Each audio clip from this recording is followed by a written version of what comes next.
टुकु टुकु हमरे के ताकत रहे, गुटुका या पान सखी फाकत रहे सखी। अरे टुकु टुकु हमरे के ताकत रहे, गुटुका या पान सखी फाकत रहे। आ गईनी हम ओकरा मीठी मीठी बाती में, एगो लइका से फंस गइली राती में, जवन आइल रहे बाराती में। एगो लइका से फंस गइली राती में, जवन आइल रहे बाराती में।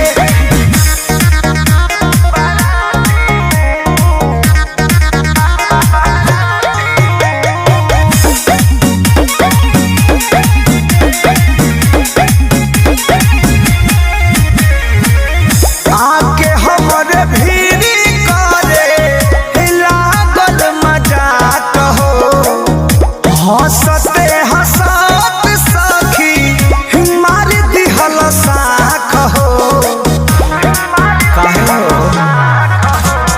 नहीं खे बुझाइल कब प्यार हो गइल, नैना चारी हो गइल, दियावा हमारे